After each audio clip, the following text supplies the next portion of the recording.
We're good? Oh, hi. Welcome back. Thanks for joining us on Unleashed with Brian Collins. I'm trying out a new intro. What do you think, Brian? Unleashed. It sounds like the beginning of a horror film. With Brian Collins. It's like the guy that does the voices, like the Arnold Schwarzenegger, the little tortilla man. Yeah. These are my tortillas. And if you don't know, it's not like that at all. You don't know what I'm talking about. Okay. I'll show you the bit later. It's funny. This is part 2. Last week we talked. We asked the question: do pets go to heaven? Kind of, and we're going to review that. Actually, we're going to start with something I think pretty significant. Brian is going to. I mean, he's such a humble guy. It's the thing I love about Brian. One of the things I love is that he's going to admit that I was right. Is that the way we're going to? No? Oh, no. We're going to begin by Brian redemolishing my argument, which he said he did last week. I didn't hear it. I didn't hear that at all. You chose not to hear it. Okay, maybe. We'll see.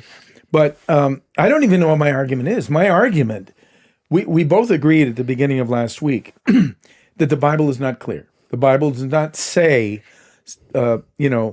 explicitly whether pets will go to heaven. So it's all speculation is the word we use. So my argument, speculative at best, is my own experience in the book of Job.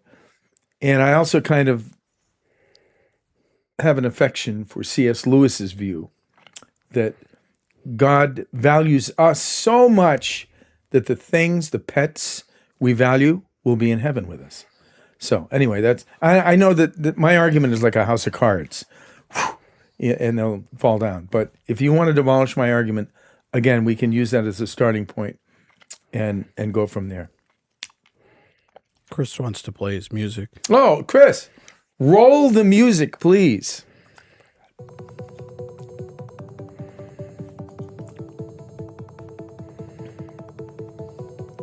Where's the penny? Where's the drums? No, I mean your loafers.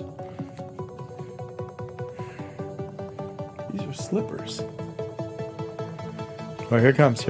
Building. Oh, yeah.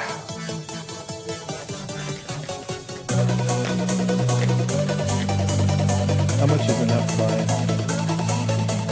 I mean, I would have cut it off a while ago. Okay. And credit where credit is due. What was that stirring music? That was Let You Go by Preds. Preds. Oh, okay. Got to pick that one up. Oh, we don't do that anymore, do we? When I was a kid, we used to pick things up at the record store, but that was a long time ago. We stream it. All right, Brian, why don't you start off? Well, so the problem that I'm having is just that you combine two things into one, and so that I can demolish the first part, but I can't demolish the second part because the second part is actually my argument, and so. Well, it sounds like you put those two together. You can't demolish my argument without demolishing yours. But go ahead. No, I'm going to be quiet. I should. And listen. What I should say is that I demolished the argument of Greg 15 years ago or whenever it was. You had to put your proof text in Job. That's what I can demolish. So okay. Have at it. Yeah. So, and again, I thought I explained this last time, but it went over someone's head or someone's head, or shouldn't we be specific? Potentially, I didn't actually explain myself, which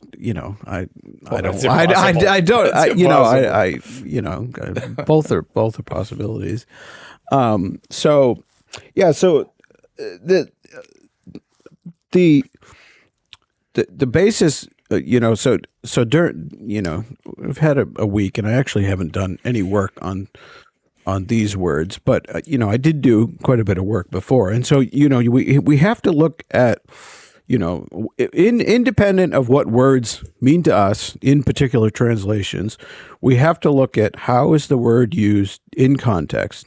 So meaning that in the Hebrew Bible, how do they use the word? And I did do a very small amount of work. I was playing with my Bible software. It's called Logos, and there's like two of them. There's Logos and Accordance. There may be others, but those are the two that I know of.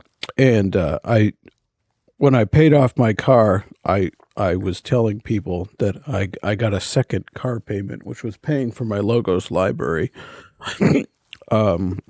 And it was actually more than my car payment. But anyway, so I'm on a 2-year plan, and I got like 5,000 books or something like that. It doesn't matter. But there's also some other features.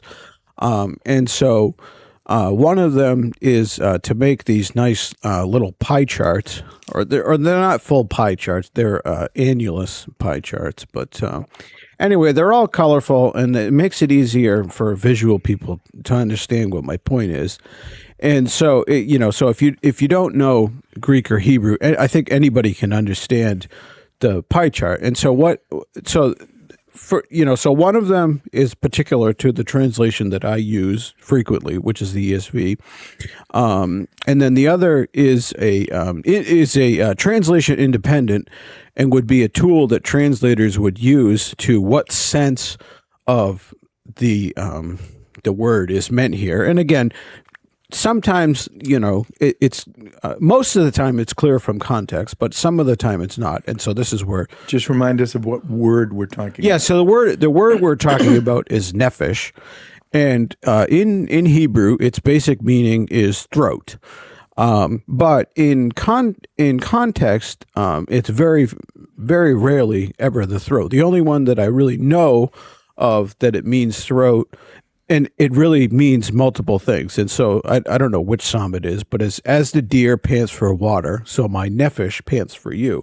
And so there's a double idea of that, like my throat is physically parched, and so I want the water to quench it. But I am also seeking after you, God. That's who the you is in context. And I believe it's a Davidic song. And so, like I said, that's the only place that I know of off the top of my head that has the meaning of the words throat.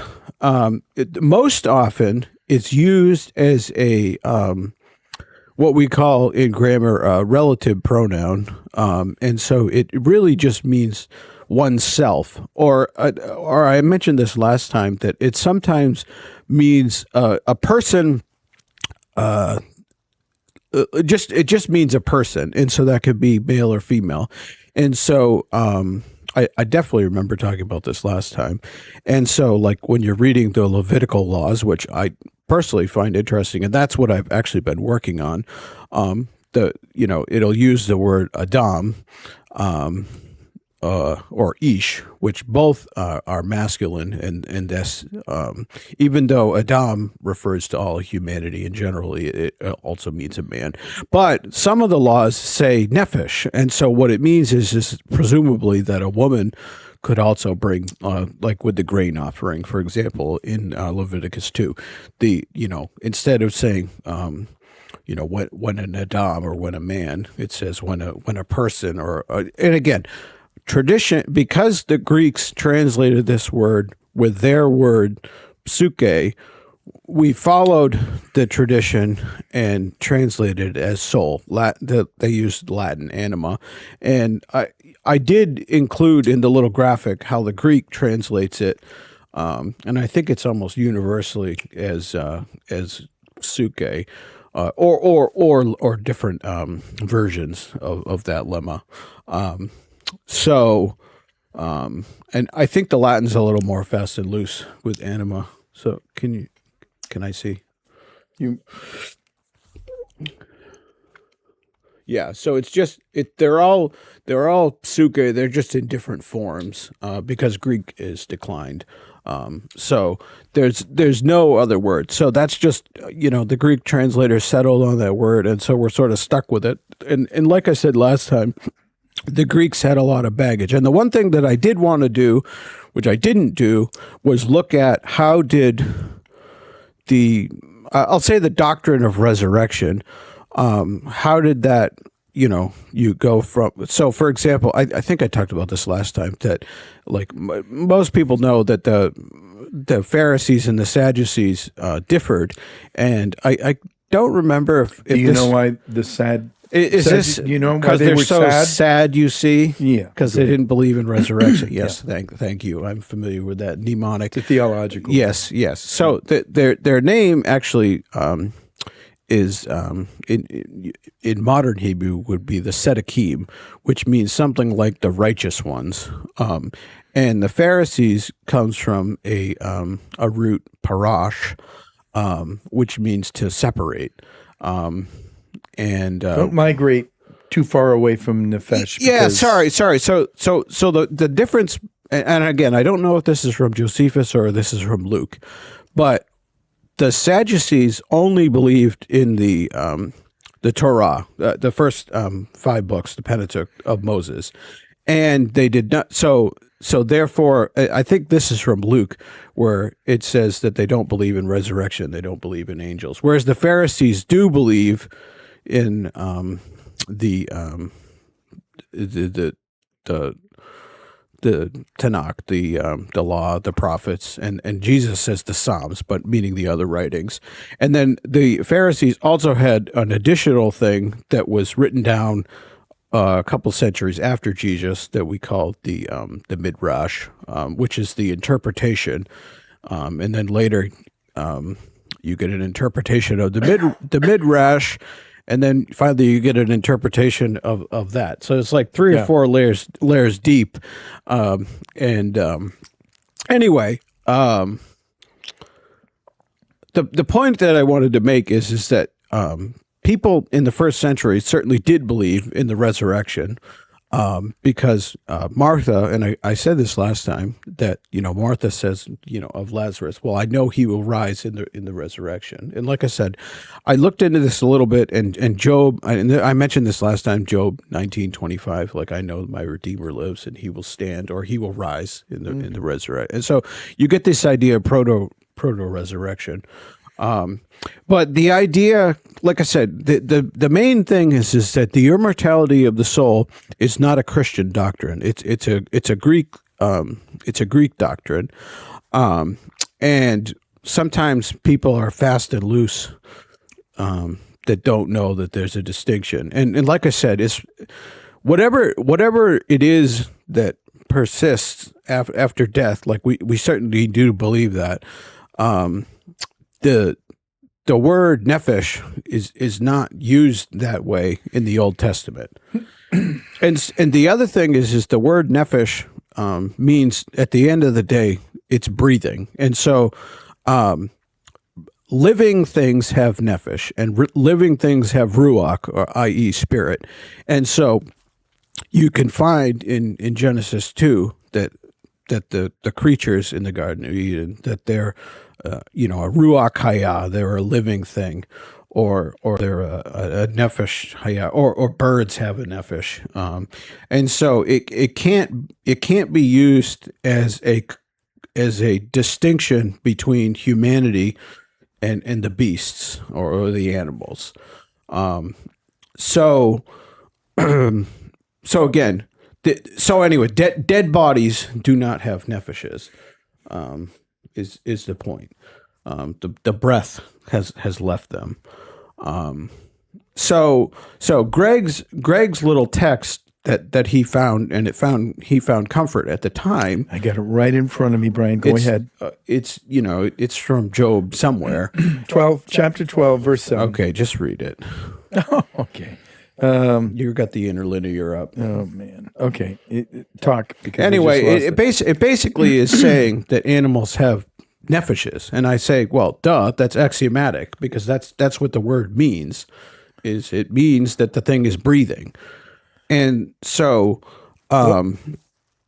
actually, nefesh is not used in that verse. what's used? Ruach. Okay. Well, my point is the same, because in either case, like, dead things don't have it, and so The other thing is, and I definitely talked about this last time, is Ezekiel in the vision of the dry bones in Ezekiel 37. Part of what Ezekiel does is prophesy to the wind, prophesy to the breath. It's all the same word, ruach, spirit, wind.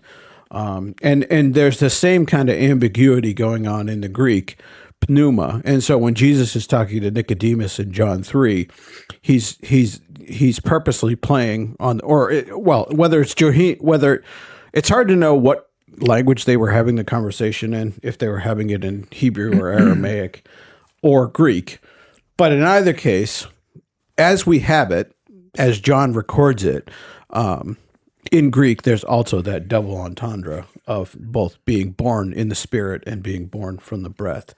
And, and again, Jesus says that the pneuma goes wherever it pleases. The wind goes wherever it pleases. And there's that old idea of like, I've never seen the wind, but I've seen the effect of the wind. So even the Holy Spirit or the Holy Wind or the Holy Breath, it's all the same idea.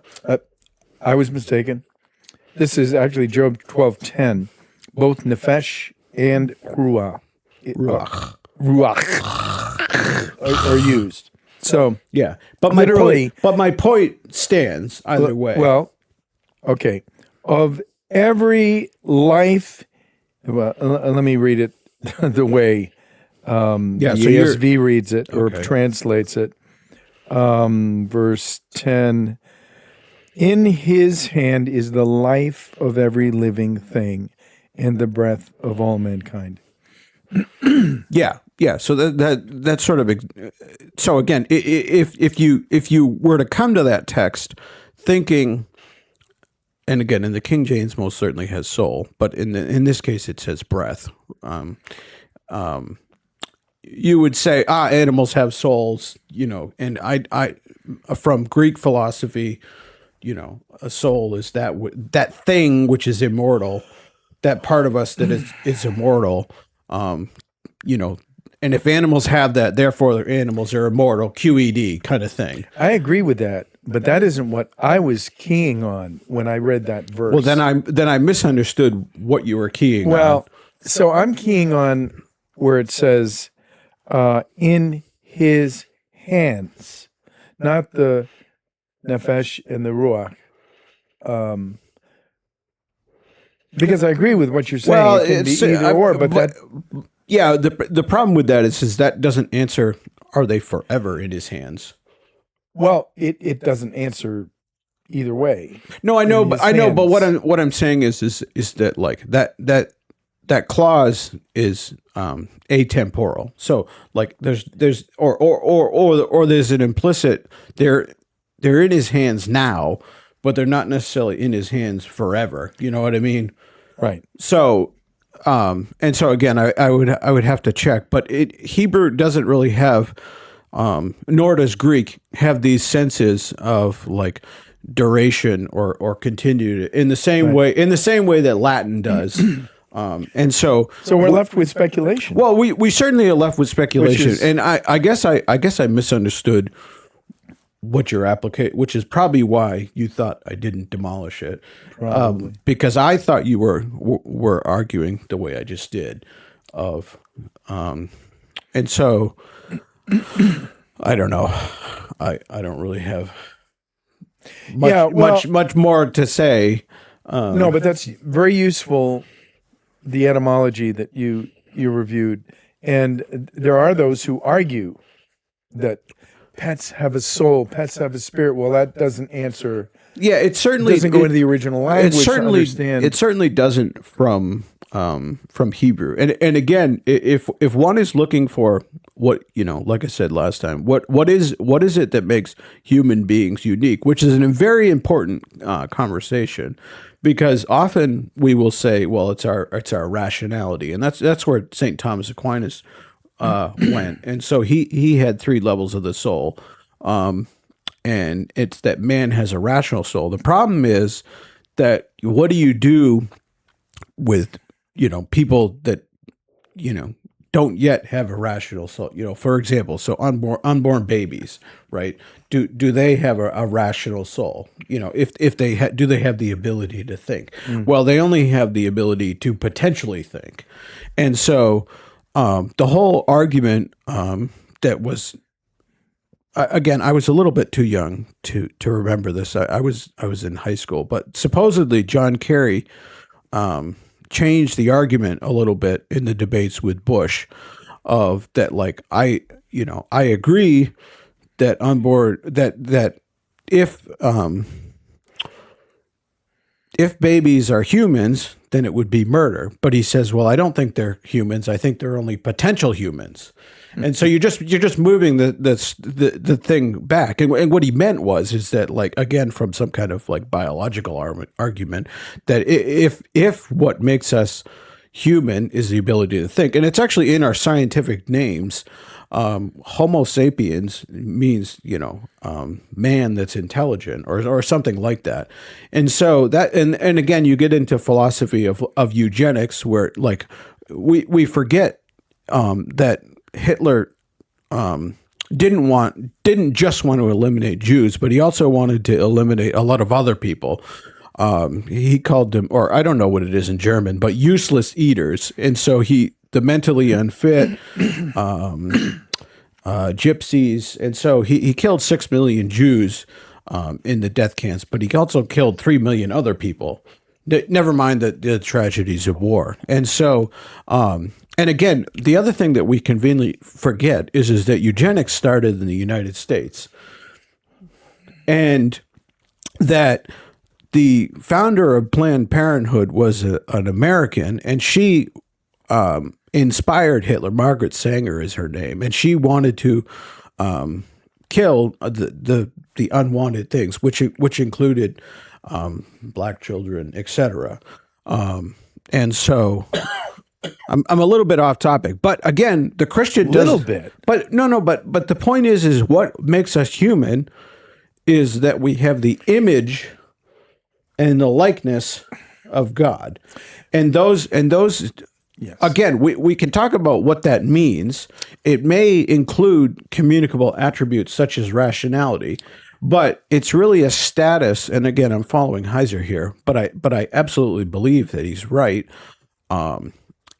Because again, we believe, we know in our hearts that that abortion is murder, but if we don't have a good argument of why, like, we end up begging the question, because again, they're right in their like, if it's the ability to think, well, then babies don't think, and people with brain don't think. And so similarly, like, beginning of life and end of life, like, we always talk about quality of life, but it's really an irrelevant question.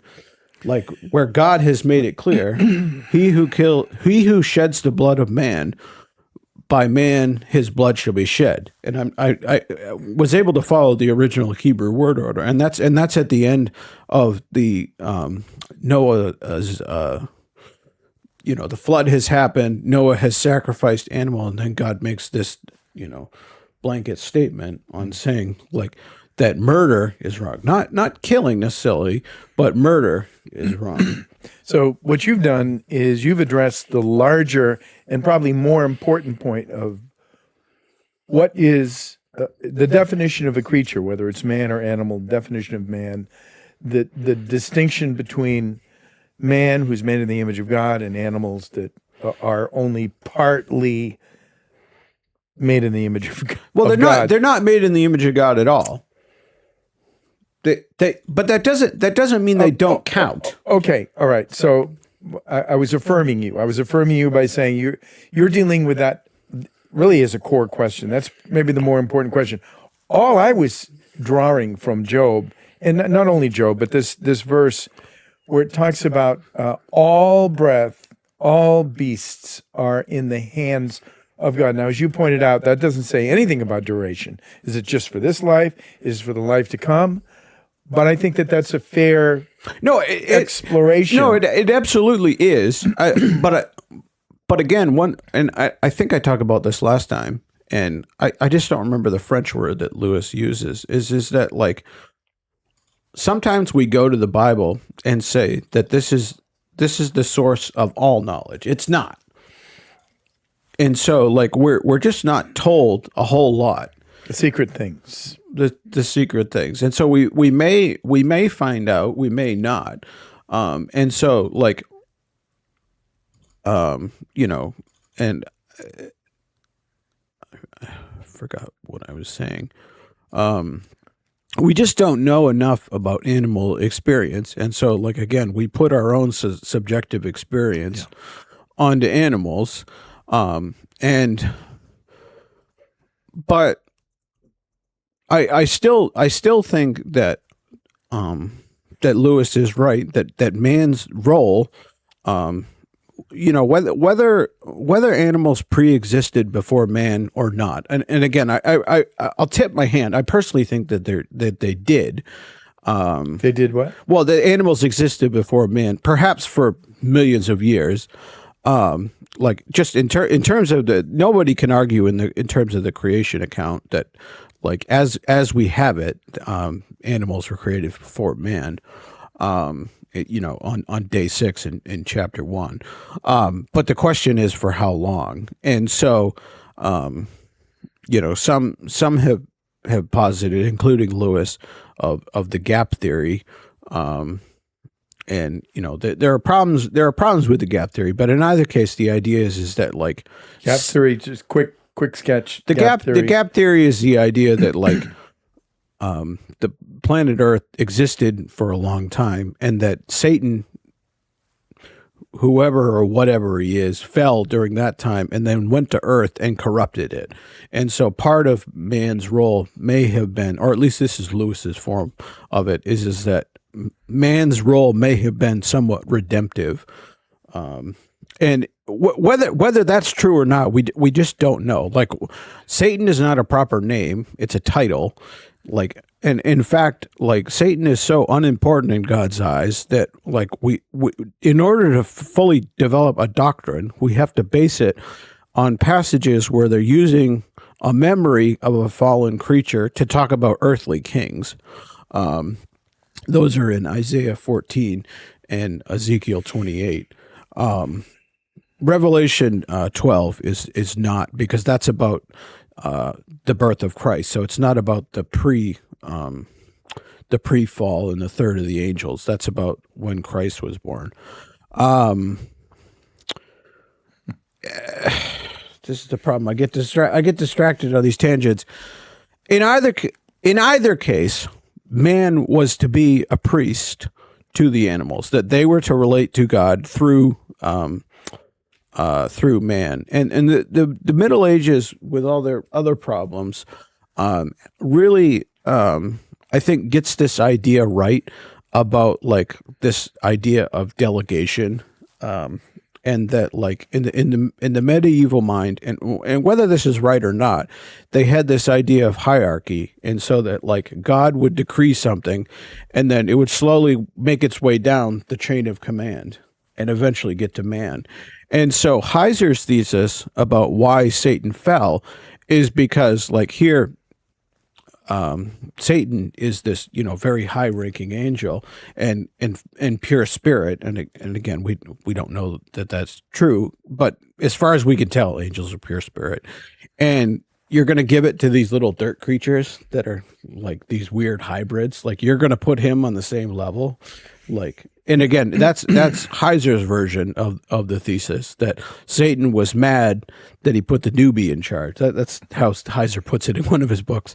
You know, he put the newbie in charge, and of so much lower status than an archangel. Okay, you've invoked Heiser. I'm going to invoke Martin Luther and John Calvin. Martin Luther, quote, Father, in paradise, there was complete harmony between man and animals. One day again, that harmony will be restored, and all creation will be made anew. He presents no argument. He just makes a statement. But here, before you comment, here's what John Calvin says. This is more interesting, I think. He says, creatures are not content in the present state, and yet they are not so distressed that they pine away without a prospect of a remedy. a restoration to a better state. Yeah, I mean, both of those are completely orthodox. Can you say the Luther one again? 'Cause I forgot what it said. In paradise, there was complete harmony between man and animals.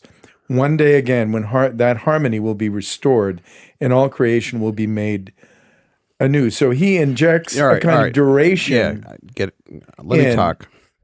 He injects No, but duration, again, which but is you're including. I mean, you're making it. I mean, again, I have always said that there will be animals in heaven. There has to be, given all the metaphors and of like this will be a tranquil place, especially from Isaiah about the ass laying down with the lion. And so there has to. The question is, are there animals in heaven? The answer has no. to. The question is, will there be pets in heaven? I know that, but my point is Luther's contention is not about particular animals, but rather animals in general. Apparently, I mean that's just like one pull quote. Well, but again, so that's completely orthodox. The only other thing that I'll simply point out is that paradise is just sort of interesting etymologically. Paradise is a Persian word that means walled garden, and I don't know if they used it to translate Eden, because Eden I think means garden. I just don't remember what it means off the top of my head. But it is the word that Jesus uses to the thief of the cross. And so some people have built up a theology of paradise is where you go in this intermediate state before you get to heaven proper. And I don't know. I just say I don't know. I mean, I don't even, like I said, I'm even undecided on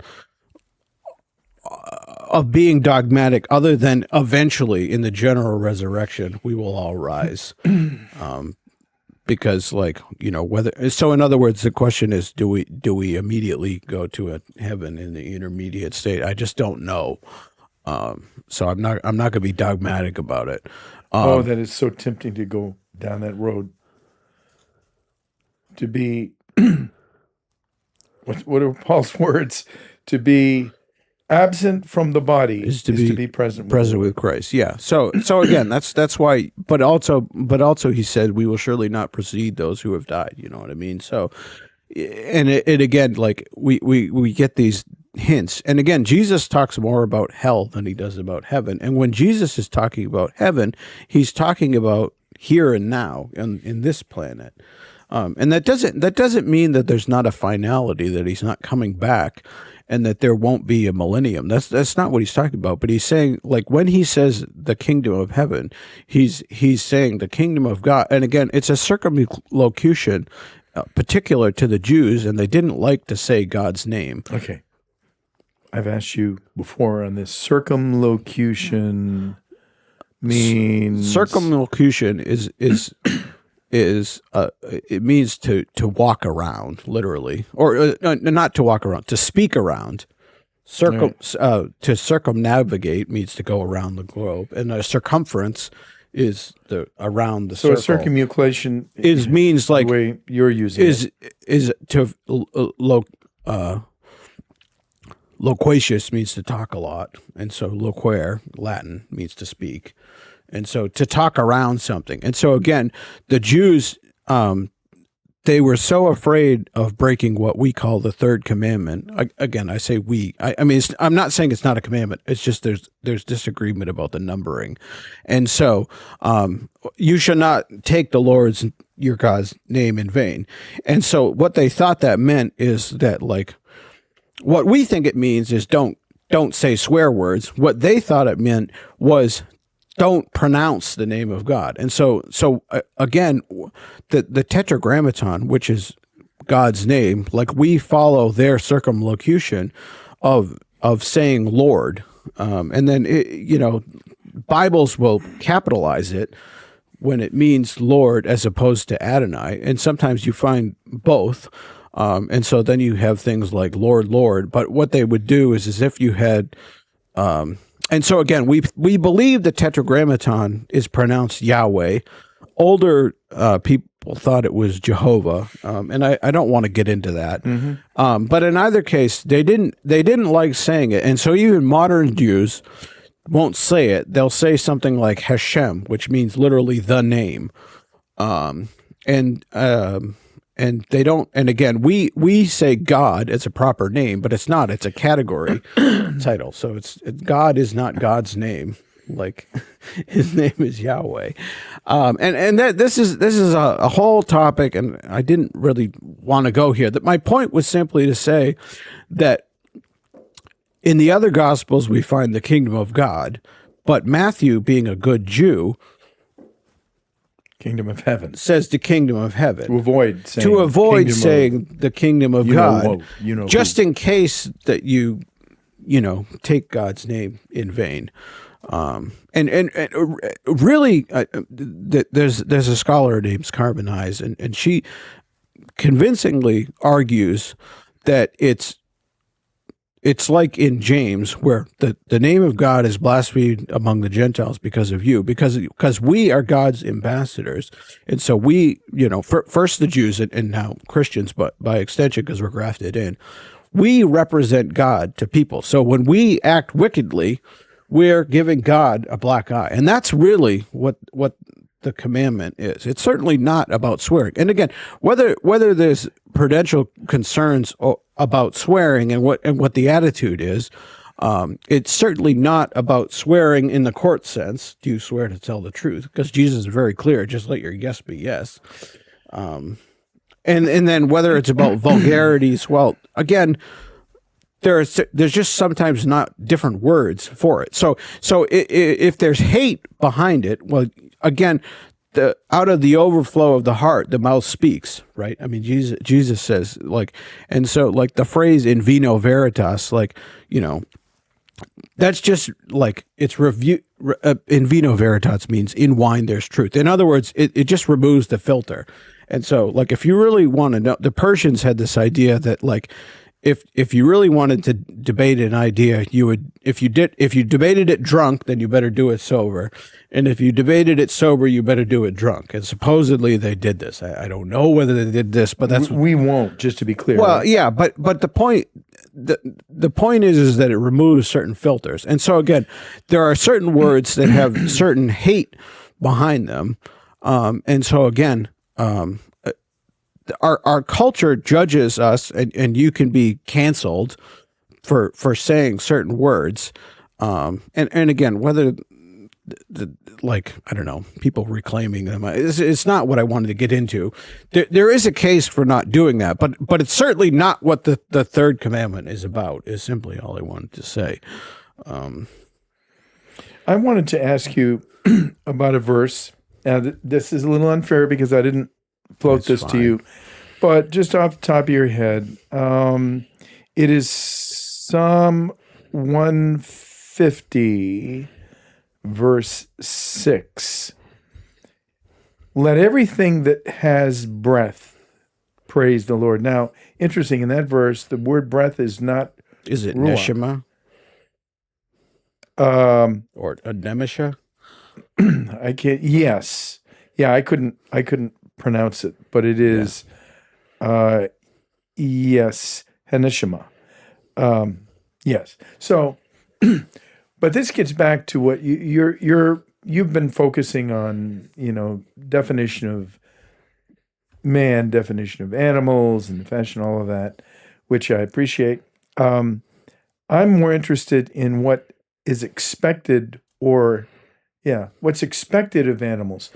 Is this just kind of like a symbolic verse that refers to all creation praising the Lord? Because it specifically says, let everything that has breath, not trees, not plants, but humans, animals, pets, praise the Lord. Yeah, but elsewhere we have stars and moon praising God, right? So correct. You know what I mean? And so, yeah. And again, I think there's some deeper meaning behind what Jesus is saying here. But if we just take him at face value, when in the triumphal entry, when he's coming into Jerusalem and the religious leaders scold him for the crowd saying Even the Hoshiana. stones would- Even the stones would cry out. And so assume again, let's just assume he means the literal rocks are going to cry out. Like, then that would mean all creation, right? Yeah, So yeah. in that particular case, it's possible that he was gesturing to the stones that were gravestone markers, and so he may be making the statement that these people will come back Yeah, from the dead yeah. and praise. And in fact, like we get these weird little hints that like, and many dead people rose from the dead, like during his, resurrection. And like, it was so mundane that none of the authors like bothered to say more than this little like passing, like noting, oh yeah, there were some dead people walking around. So one of the few things that I did actually that I did actually research is like what we get the sense that the disciples believed in ghosts or spirits. And we know that because when Jesus is walking on the water and it seems like he doesn't even like, he's just going about his business and he doesn't care about them. Like, because here they are, like it's during a storm and he's like, well, I got to get from point A to point B and I dismissed the crowd and I got to get back to praying. So I'm just going to walk across the water. It just seems like it wasn't that big of a deal. And like, they think he's a ghost. So I was curious what the word was. And in Matthew and Mark, it's phantasma. And then in Luke, it's pneuma. And so, but the point is they thought he was a ghost. And the other thing is like when he's resurrected, they thought that he was a ghost as well. And as C.S. Lewis points out, it's the strangest ghost story ever told because no ghost ever has eaten food or tells you to touch them. And Jesus tells them to do both, but he also like seems to disappear and walk through walls. Wow, this is as unleashed as I've ever seen you. Yeah. And Brian. so obviously the disciples did believe in ghosts and spirits and whatnot. And in the Old Testament, the word is Rephaim. And it's hard to know whether that refers to all spirits or just to the dead spirits of the bastards of the inbreeding of the sons of God and the daughters of men, as alluded to in Genesis 6, or it refers to or kings or dead kings or all spirits are Rephaim. We're just not told these sorts of things. All right. We have wandered, which we knew we were going to do. It's all speculation, and we've wandered away from the question. I want to wander back. I hope what I said, all that is correct. Well, I don't doubt it's correct, but I mean, as to the specific question, Pets. will pets go to heaven? I'd like to get back to, to quote the late Chuck Smith, founder of Calvary Chapel. I still don't know who that is. Founder of Calvary Chapel. That's not more illuminating. Well, I can't help you then. Anyway, he said, never trade what you know for what you don't know. So, I mean, there are some things that are not clear, that's speculation like this, and never trade what you know about God and from the Scripture with things that you don't know. So I don't want to go on this. I'm not saying you're doing it, but I think I tend to go with my feelings, about dear Shiloh going to heaven. And, we don't know. It's speculation. But I would be interested for you to make the case, which you made, or the statement you made all the way at the beginning, which was, you believe that pets go to heaven with an asterisk. So make your case. Yeah. So, I mean, I feel like I have already, but I summarize it. Yeah. I mean, basically it's that, if man is the priest to animals, and again we call that the dominion mandate. I don't know that it says anywhere that man is a priest, but certainly he acts like a priest to the animals. And so the other thing, and again, this is Lewis just spells it out a little bit more specifically, is that like the natural animal, meaning, or in the sense of Lewis's friend Charles Williams, like the arch natural, meaning the way God created things to be. Animals were meant to be in hierarchical relationships. This is that like man was, Adam was, priest king. And so he was to be the priest of the animals to God. And so the animals were or at least the higher animals were to relate to man as man relates to God. And so, Lewis is talking about the nature of God's relationship to man. And, like that's one of the metaphors that, is used of God, is between man and beast. We are the sheep, the people of his pasture, and so so again, the natural relation to, like in the sense of the way Christ intended to be restored, maybe not, was tame beast. And so those are really the only natural animals, which is completely opposite to the way everybody thinks. And that's why I brought up the grizzly man last time. Go ahead. Why is it completely opposite? Because Tame- because everybody, even Christians, just say that, animals were just derived from evolution, and there was no purpose to animals whatsoever. And so when man interferes with animals, that's arbitrary, and you shouldn't do that. And so naturally, like there's no such thing as the domesticated, bear or whatever, or you can't tame a wild bear. But we don't know that to be true. And in fact, like again, good old Mick Dundee, and again, he's fictional, but there are people that can tame animals. And so the point is that like it seems like Adam's job was to civilize or to tame the animals.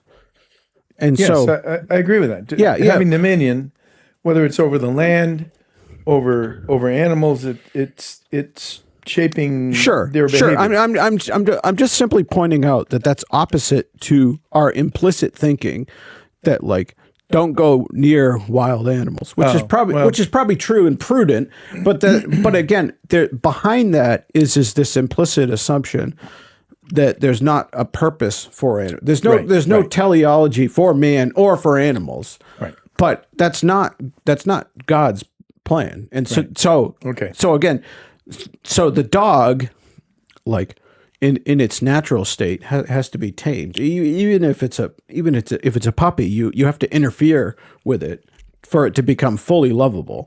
And so mine and Lewis's thesis is simply that like it becomes fully human in a metaphor. This is obviously a metaphor. Almost human. Not in the sense of bearing God's image, but full, maybe I should say fully lovable.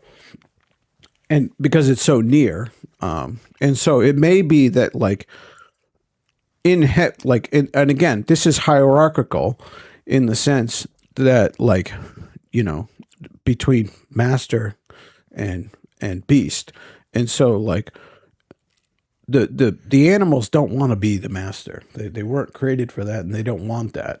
And so again, if there are pets in heaven, they would be in the same relationship that they are now between master and beast. And again, I hate the idea of pet parents because it just goes against every kind of thing. And part of it is because like we hate hierarchy, and there's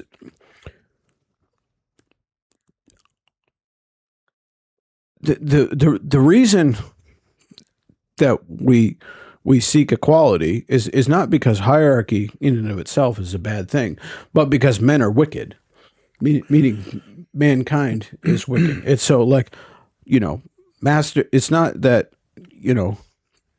that like Eve, wasn't, and even, I'm getting tangled over my That's words. all right. While you get untangled, I'm thinking how irritating it is to me. And I love animals, not cats, but dogs, and but it's so irritating when you hear a cat lover or a dog lover refer to them as though they were. Maybe this is partly what you were saying, when they refer to themselves as mommy or daddy, Yeah. or the cat or dog is Their fur baby. Yeah, their fur baby.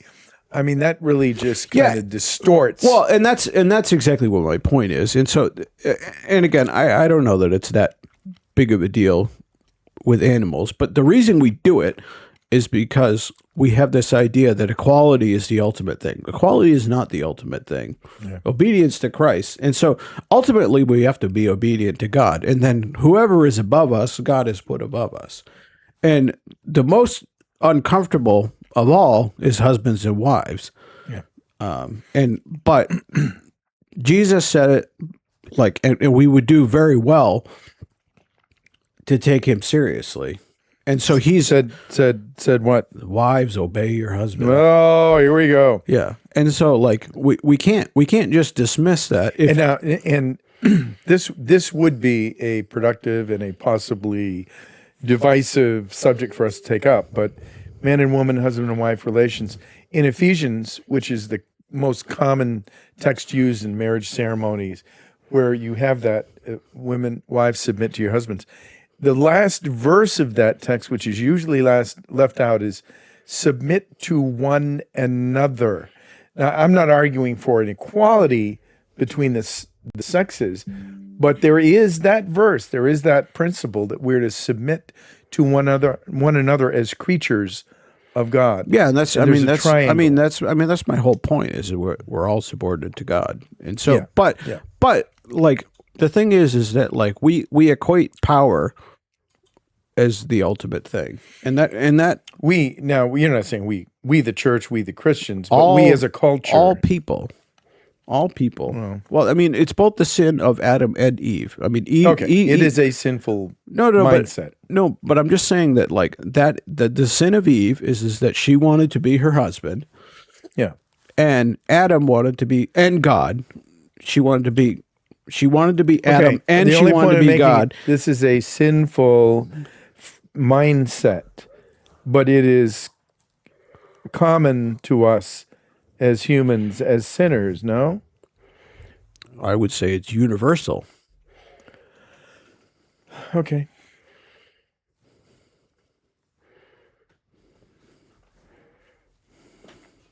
Well, I guess that's it. Did I answer your question? Yes, you did. And I don't go anywhere. I totally agree with your argument, and I know this has been not a good thing. This has been a speculative, wandering journey, but sometimes there's nothing wrong with that. I mean, you've been bringing us back to etymology, and as long as we it's something I actually know about. Yep. The other thing, like when you study philosophy a little bit, you get into ontology, and I think I alluded to this before, but like philosophers spending 300 paging defining what is means. It sounds like Bill Clinton. Yeah, that's exactly what I was. Depends on what is. That's what I was just thinking, but really, you kind of have to do that if you're going to talk about it at all. And so again, for some, it's fine to have a non-rational argument, and like there are, like I've said in the past, there are some things that like can only be approached non-rationally, and so like. Things like aesthetic things, like the sun is shining right now over there, and like all of us or humanity, one of the communicable attributes, I assume, is ecstatic experience of what is beauty. And so, like, and again, we all despite what culture tells us is that culture can define what's beauty. That's just frankly not true. And again, it may be that like one can find beauty in people in as much as they're made in the image of God, or you don't notice things immediately because there's glaring things. And so I think that's part of like what's behind the like every woman is beautiful. But to say that all women are equally beautiful, is simply not true. And our culture grates against that, and there's a partial truth behind it, but not in the sense that they're talking about. And so again, and all of these are non-rational judgments, and I've said it before, I said it again. Not everything can be experimented on in the way of a petri dish. Like there's the old story in Cervantes,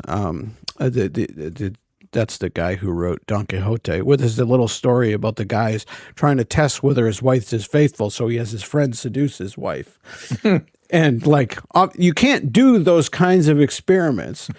And even in quantum mechanics, and I've definitely talked about this before, is that like when you get small enough, like the probe or your instrument is, a light particle or an electron, it interferes because it's the same size and the same energy. So when you probe it, you change it. And so even on the physical level, when you do certain types of experiments, you change them. And so again, my point is simply is that like it's not bad to have non-rational arguments, but the only way that we make progress, I think, on particular issues is if there's a rational argument, go and find it. And so, yeah, well, I think I got a little off topic. But. Yeah, well, no, thinking about pets again and whether pets go to heaven, you've made the point, and it's true that there's so much of an emotional attachment that people have, and that sometimes directs their beliefs in questions like this. But I mean, hey, we shouldn't pit emotional against rational because we are emotional creatures. We're rational creatures. God knows that. When I was sitting with my wife talking about this topic, she said this, and neither one of us have come up with this, so we'll maybe end here. You can comment on it. She said, it really doesn't matter whether pets will go to heaven because when we get to heaven, we won't care. We'll be in a state of bliss. Yeah. So maybe this is speculation without a real point to it. Yeah, and I feel that or let me rephrase that. I tried to address that last time about I'm not some uncaring robot, Mr. Spock. Yeah. Even though I want to be. Right. But I think I have a rational argument nonetheless. And it's not better or worse, it's just different. Yeah. So well, and this is what Unleashed with Brian Collins sounds like. And I forgot at the top of this to acknowledge our intrepid producer, Chris Judson. Thank you, Chris.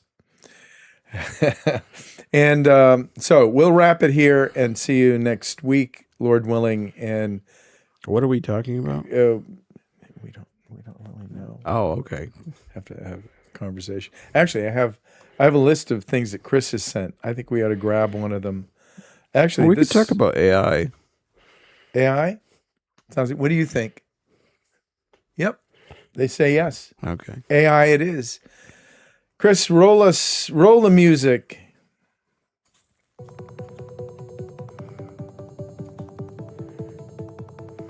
I assume now that he's showing the picture of Yeah, your picture's still up there, which is fine. You know, whatever.